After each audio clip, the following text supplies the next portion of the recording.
प्राचीन भारतीय वैदिक ज्योतिष विज्ञान की इस ऑनलाइन निःशुल्क कक्षा में मैं डॉक्टर रविशंकर रवि आप सभी लोगों का हार्दिक स्वागत करता हूं हमारे यूट्यूब चैनल कल आज और कल पर। दोस्तों, पंच महापुरुष योगों की श्रृंखला में आज हम आ गए हैं अंतिम पंच महापुरुष योग शश नाम के राजयोग पर, जो शनि के द्वारा निर्मित होता है। आज के बाद पंच महापुरुष योग समाप्त हो जाएंगे और कल के वीडियोज़ में मैं आपको एक अच्छे और एक बुरे योग के बारे में बताऊंगा, या फिर केवल एक ही योग के बारे में बताऊंगा। विस्तार से चर्चा करूंगा, विस्तार से जानकारी दूंगा। आगे बढ़ने से पहले दो विनम्र निवेदन करना चाहूँगा आपसे।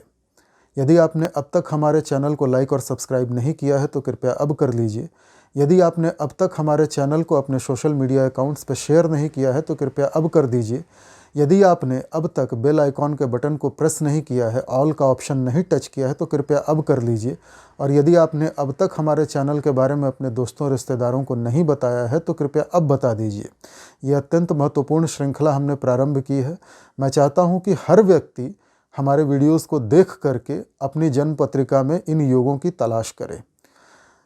राजयोग समाप्त होने के बाद मैं आपको बताऊंगा कि आपकी कुंडली में पंच महापुरुष योग बन तो रहे हैं, लेकिन क्या कोई ऐसी परिस्थिति है जहां ये पंच महापुरुष योग अपना पूरा काम न कर पाएँ, अपना 100% रिजल्ट न दे पाएँ, या पंच महापुरुष योग भंग हो जाए। इस पर भी चर्चा करेंगे वीडियो के अंत में। चलिए सबसे पहले जान लेते हैं कि 12 लग्नों में से किन किन लग्नों में शश नाम का पंच महापुरुष योग बनता है, क्या क्या परिस्थितियां होती हैं, कब शनि उच्च का होगा, कब शनि स्वगृही होगा। फिर जानेंगे मानसागरी शश महापुरुष योग के बारे में क्या कहती है। दोस्तों, मेष लग्न में और सप्तम में दो स्थितियां ऐसी आएंगी जब पंच महापुरुष योग शश योग शनि के द्वारा निर्मित होगा। माफ़ कीजिएगा, मेष लग्न में सप्तम में और दशम में, लग्न में नहीं, सप्तम में और दशम में। लग्न में तो शनि नीच का हो जाएगा। सप्तम में तुला राशि होगी, यहाँ शनि उच्च का होगा, तो यहाँ पे पंच महापुरुष योग बन जाएगा। और दशम में मकर राशि होगी, जहाँ शनि स्वगृही होगा, तो पंच महापुरुष योग शश योग बनेगा। तीनों शर्तें पूरी हो रही हैं यहाँ पे। तो मेष लगन में आप चाहें तो इसको नोट कर लें। सप्तम में और दशम में शश नाम का पंच महापुरुष योग शनि के द्वारा निर्मित होता है। वृष लगन में केवल दशम भाव ऐसा भाव है जहां पे पंच महापुरुष योग बनेगा। कैसे, दिखाता हूं।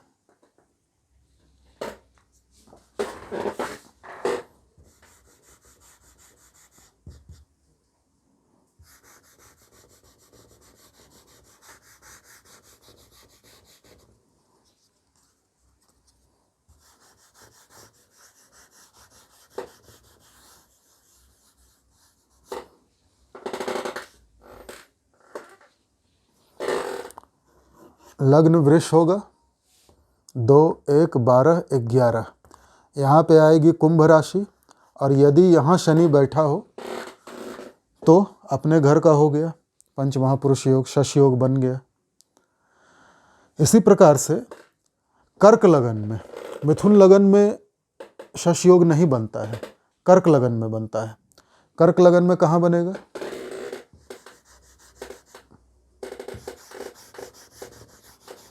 कर्क लगन में चतुर्थ स्थान में बनेगा शश योग।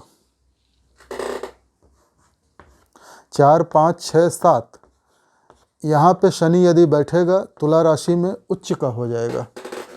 जैसे मेष लगन में सप्तम में उच्च का होता था, यहाँ कर्क लगन में चतुर्थ में उच्च का हो जाएगा और शश योग बन जाएगा। सिंह लगन में सप्तम भाव में बनेगा, इसको नोट कर लें आप।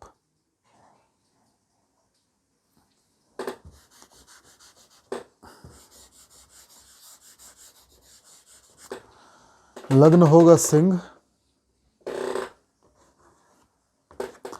5, 6, 7, 8, 9, 10, 11 कुंभ राशि आएगी सप्तम भाव में, जहां यदि शनि स्वगृही हो जाए तो शश नाम का राजयोग बना देगा। इसके बाद कन्या लग्न में नहीं बनता शश योग। अब आते हैं तुला लग्न पे, इसको आप नोट कर लें।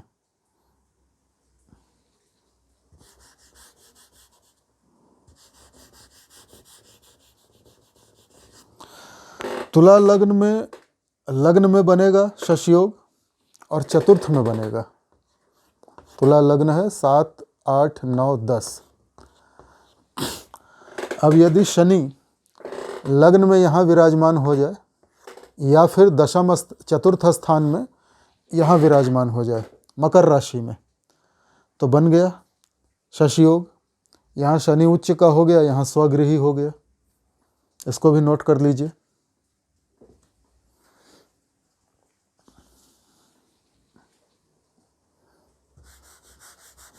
वृश्चिक लगन में चतुर्थ स्थान में पंच महापुरुष योग बनेगा। लग्न है वृश्चिक, 8, 9, 10, 11। यहाँ पे शनि हो जाएगा स्वगृही और पंच महापुरुष योग बन जाएगा। क्लियर। इसके बाद धनु लगन में नहीं बनता शश नाम का पंच महापुरुष योग, धनु लगन में नहीं बनता, मकर लगन में बनेगा। एक तो लग्न में बन जाएगा,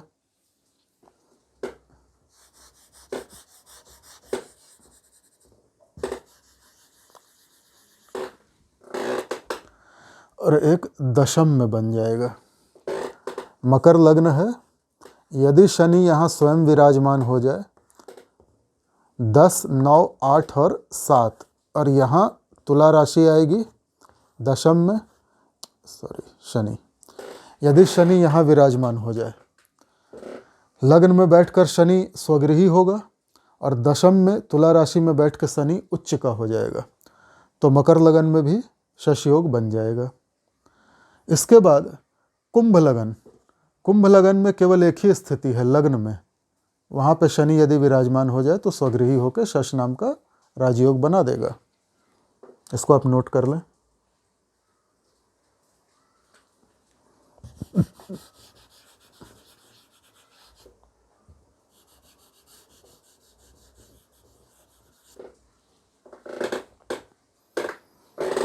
आते हैं कुंभ लगन पे।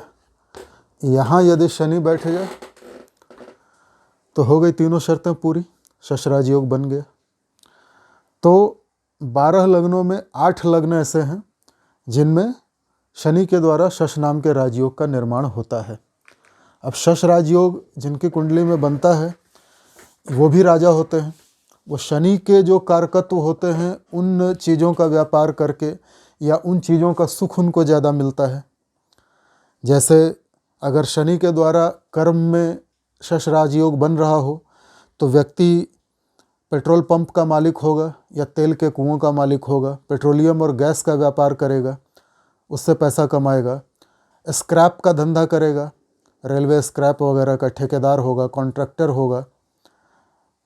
लेबर क्लास को सप्लाई करने वाला लेबर लीडर होगा, या कोई ऐसी एजेंसी चलाता होगा जहाँ से मज़दूरों की सप्लाई होती हो। बड़े बड़े कंस्ट्रक्शन साइट्स पे, बड़ी बड़ी फैक्ट्रियों में कारखानेदार भी हो सकता है, फैक्ट्री का मालिक हो सकता है। जो शनि के कारकत्व हैं उनसे संबंधित कारोबार अगर चतुर्थ में होगा तो कई सारे वाहनों का सुख देगा। हो सकता है व्यक्ति बड़ी बड़ी गाड़ियों का, बसों का, लग्जरी बसों का, डीलक्स बसों का या ट्रकों का मालिक हो, ट्रांसपोर्ट का धंधा करता हो, ये भी शनि के क्षेत्र में आता है। माइंस का काम करता हो, घर में बड़ी बड़ी गाड़ियां हो। जब शनि राजा बनाता है आदमी को तो सारे सुख देता है, जितना आप सोच सकते हैं वो सारे सुख देता है। ज़मीन के नीचे से निकलने वाली चीज़ों का धंधा कर सकता है आदमी। माइंस का कारोबार हुआ, ज़मीन के नीचे से मिनरल्स निकल रहे हैं। मानसागरी जो ज्योतिष का बड़ा पुराना ग्रंथ है वो शश राजयोग के बारे में क्या कहता है ये मैं आपको पढ़ के बताता हूँ। इसके बाद हम चर्चा करेंगे कि पंच महापुरुष योग भंग कैसे होता है।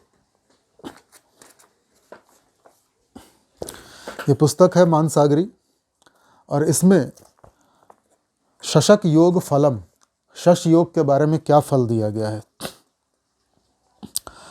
लघुर्दिजास्योद्रगतः सकोपः शठोतिशूरो विजन प्रचारः वनाद्रि दुर्गेषु नदिषु सक्ताः प्रिया तिथिर्ना तिलघु प्रसिद्ध। इसका अर्थ है शशक योग अर्थात शश योग में जन्म लेने वाला व्यक्ति छोटे मुंह का, छोटे छोटे दांत, पर्वतवासी, क्रोधी, शठ, बड़ा वीर, बहादुर, वन, पर्वत, किला एवं नदियों में भ्रमणशील, मेहमानों का प्रिय, मध्यम कद का अति प्रसिद्ध व्यक्ति होता है।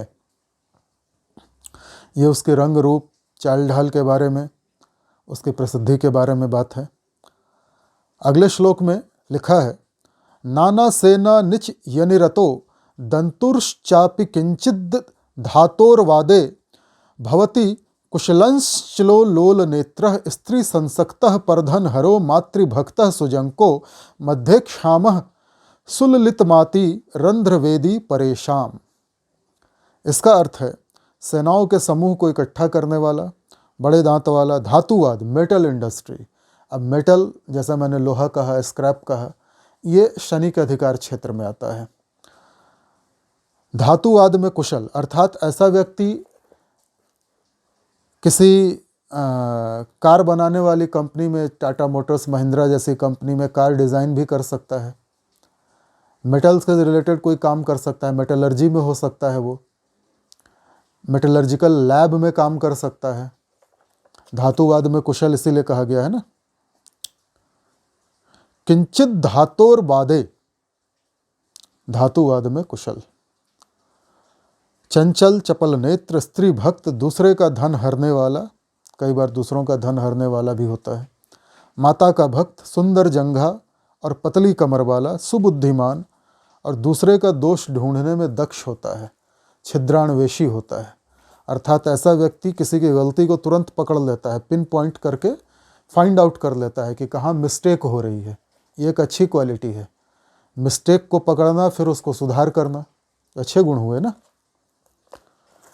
अगला श्लोक है, पर्यंक शंख शरस्त्र मृदंग माला वीणोपमः खलु करे चरणे च रेखा वर्षाणि सप्तति मितानि करोति राज्यम प्राप्तम शशाख्यन नृपति कथितो मुनिंद्र। इसका अर्थ है शशक योग में उत्पन्न हुए व्यक्ति के हाथ पैर में जो अच्छे चिन्ह होते हैं, शुभ चिन्ह होते हैं, शंख, चक्र, पलंग, बाण, शस्त्र, मृदंग, माला, वीणा, ऐसे अच्छे लक्षणों से युक्त होता है वो व्यक्ति, 70 वर्ष पर्यंत राज्य भोग करता है, मतलब उसकी दीर्घायु होती है, ऐसा ऋषि मुनियों ने कहा है। प्राप्तम शशाख्य नृपति कथितो मुनेन्द्र, राजा के समान जीवन व्यतीत करता है, ऐसा ऋषि मुनियों ने कहा है। तो ये थी शश योग के बारे में जानकारी। आइए अब जान लेते हैं कि किन परिस्थितियों में ये पंच महापुरुष योग अपना पूरा प्रभाव दिखाएंगे। दोस्तों, जैसा कि मैंने अपने पिछले कई वीडियोज़ में आपको बताया है कि मंगल, बुध, शुक्र, शनि, बृहस्पति, ये ग्रह यदि सूर्य के साथ बैठ जाएं तो अस्त हो जाते हैं। अब मान लीजिए आपकी कुंडली में या किसी जातक या जातिका की कुंडली में कोई भी पंच महापुरुष योग बन रहा है, चाहे रुचक हो, भद्र हो, हंस हो, मालव्य हो, शश हो, यदि उसी भाव में सूर्य भी विराजमान हो जाए तब क्या होगा? तो सूर्य के साथ बैठकर पंच महापुरुष योग बनाने वाला ग्रह अस्त हो जाएगा, उसकी पावर कम हो जाएगी, शक्ति क्षीण हो जाएगी और वो अपना 100% प्रभाव नहीं दिखा पाएगा, 100% रिजल्ट आपको नहीं दे पाएगा, उसके प्रभावों में कमी आएगी। अर्थात तब वो ग्रह जो आपको राजा बनाने वाला था या राजसी जीवन देने वाला था, वो आपको राजा नहीं बना पाएगा, एक ठीक ठाक सी लाइफ देगा, क्योंकि वो सूर्य के साथ बैठ के अस्त है, उसकी पावर कम हो गई है। इसके अलावा यदि राहु के साथ बैठ जाए, केतु के साथ बैठ जाए, तब क्या होगा? तब राहु और केतु का निगेटिव प्रभाव पड़ेगा उसके ऊपर और फिर उसके अच्छे फलों में, शुभ फलों में कमी आ जाएगी। तो ये एक ऐसी स्थिति थी जिसमें पंच महापुरुष योग का पूरा प्रभाव आपको देखने को नहीं मिलेगा। कई सारे व्यक्ति ऐसे होते हैं जिनकी कुंडली में 2-2, 3-3 पंच महापुरुष योग एक साथ बन जाते हैं। जैसे मालव्य योग और शश योग बनना तो बड़ी कॉमन सी बात है। तुला लग्न की कुंडली में, मान लीजिए ये तुला लग्न की कुंडली है,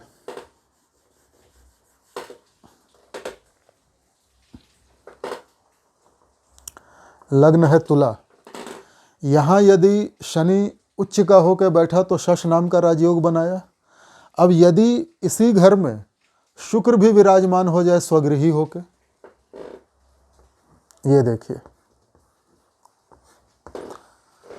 अब यहाँ मालव्य योग भी बन गया और शश योग भी बन गया।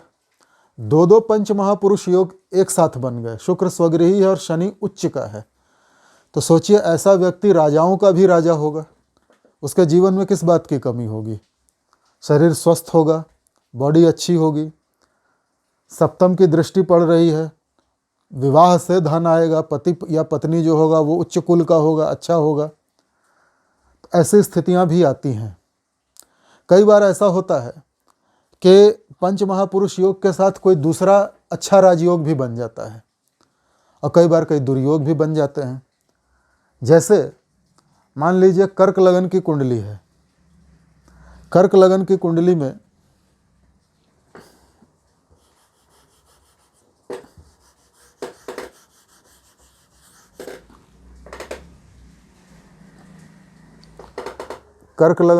है, यदि बृहस्पति यहाँ बैठ जाए तो हंस योग बन जाएगा, बृहस्पति उच्च का हो गया।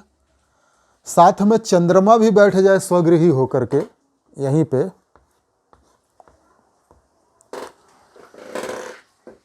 तो हंस योग के साथ साथ गज केसरी योग भी बनता है। इसकी चर्चा मैं आने वाले वीडियोस में करूंगा।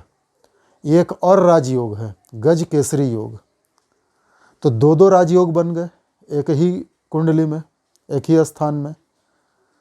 अब मान लीजिए कि इस चंद्रमा के साथ राहु भी आके बैठ जाए यहीं पे। अब देखिए, यहाँ दो अच्छे राजयोग बने तो एक बुरा योग भी बन गया, ग्रहण योग लग गया। अर्थात चंद्रमा के जो परिणाम हैं, अच्छा दूसरा चांडाल योग भी बन गया। एक राहु के बैठ जाने से बृहस्पति और राहु का कॉम्बिनेशन बना, चांडाल योग बन गया। एक राहु के बैठ जाने से चंद्रमा और राहु का योग बना, कॉम्बिनेशन ग्रहण योग, ग्रहण दोष बन गया, चांडाल दोष बन गया। तो यहाँ पे अच्छे और बुरे परिणाम मिक्स होके मिलेंगे। व्यक्ति ऊंचाइयों को निश्चित रूप से प्राप्त करेगा क्योंकि हंस योग अपना परिणाम देगा उच्च का होके, पर उसके परिणामों पे कैंची चल जाएगी। जब राहु भी है, चांडाल दोष बनाएगा तो कुछ उसके परिणामों में कमी लाएगा। बृहस्पति और चंद्रमा गज केसरी योग देंगे, चंद्रमा स्वगृही है, बलवान है, पर फिर उसके परिणामों में कमी आ जाएगी, उस पर ग्रहण लगा दिया राहु ने। तो योगों और दोषों को आप इस प्रकार से देखेंगे। आगे आने वाले कई सारे वीडियोज़ में इस तरह की कई बार चर्चाएं होंगी। तो मेरा आपसे निवेदन है कि हमारे वीडियोज़ को ध्यानपूर्वक देखते जाएं, सीखते जाएं और अपनी जन्म पत्रिका में आजमाते जाएं। नमस्कार।